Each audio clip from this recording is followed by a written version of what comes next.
Sir, Delhi विधानसभा चुनाव में बेहद महत्वपूर्ण मोटी जगह दिन है, क्या कहेंगे, कितने कॉन्फिडेंट है आप अपनी जीत को लेकर? नहीं, बहुत कॉन्फिडेंट है। जब मैं ये पवित्र स्थान गुरुद्वारा काबगंज साहब दर्शन करने के लिए आया तो गुरु साहब का कीर्तन में शब्द वही चल रहा था, निश्चय कर अपनी जीत करूं। गुरु साहब की तरफ से दिल्ली के अंदर रजौरीगंज सीट तो अच्छे मार्जिन से जीतेंगे, लेकिन इसके अलावा भी क्लियर मैंडेट के साथ लगभग 50 सीटों पे भारतीय जनता पार्टी इस बार अपना परचम लहराएगी।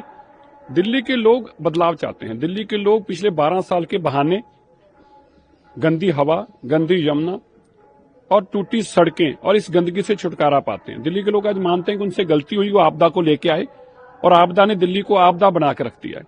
इसलिए दिल्ली के लोगों के मन में बहुत गुस्सा है और वो गुस्सा मैंने देखा वोटिंग वाले दिन दिख रहा था।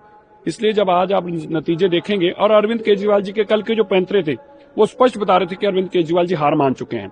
मेरे 15 कैंडिडेटों को ऑफर आ गई 15-15 करोड़ की। वो कैंडिडेट कौन है?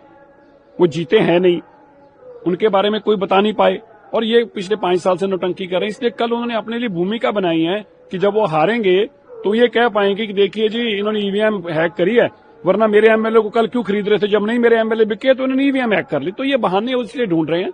दिल्ली में बदलाव की आंधी है। 1993 1998 का वो समय जब बीजेपी की सरकार थी, 3 मुख्यमंत्री भी हुए, लेकिन उसके बाद से आज तक 27 साल का एक लंबा समय हो गया। क्या ये सूखा इस बार खत्म करेंगे आप? नहीं, मैं तो कह रहा हूँ डेफिनेटली हम नहीं करेंगे, दिल्ली के लोग खत्म कर रहे हैं। दिल्ली के लोग सोच रहे हैं कि अगर 2013 में ही भाजपा आ गई होती तो आज दिल्ली कितनी तरक्की कर चुकी होती। दिल्ली बहुत पिछड़ गई है, दिल्ली बहुत पीछे रह गई है, देश सारा आगे निकल गया। इसलिए दिल्ली के लोग बदलाव चाहते हैं। प्रधानमंत्री की जो रैलियां हुई चुनाव के समय में, 3 रैलियां थी, उससे पहले भी एक जनसभा हुई, उसका असर देखिए बहुत बड़ा असर उसी का हुआ है। जब प्रधानमंत्री जी और गृह मंत्री जी मैदान में आए, जमीन पर उतरे, गृह मंत्री जी ने आके जो प्रधानमंत्री जी का विजन था दिल्ली के बारे में, वो रैलियां कर करके बताया किस तरह से दिल्ली को बदला जा सकता है प्रधानमंत्री के विजन में, डबल इंजन की सरकार।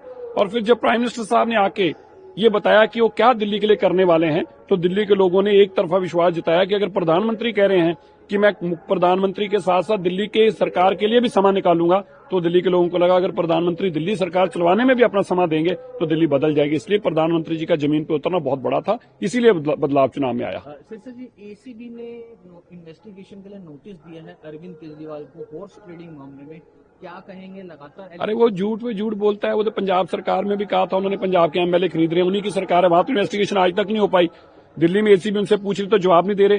वो तो फ्रॉड आदमी है। इसी झूठ, बेईमानी और मकारी के कारण ही दिल्ली के लोग अरविंद केजरीवाल जी को हटाना चाहते हैं। संदीप दीक्षित का सुबह बयान आया कि पार्टी हाईकमान तय करेगी अलायंस को लेकर। कांग्रेस और आम आदमी पार्टी का क्या होगा? क्या अलायंस होगा भाई, क्या बातें कर रहे हो?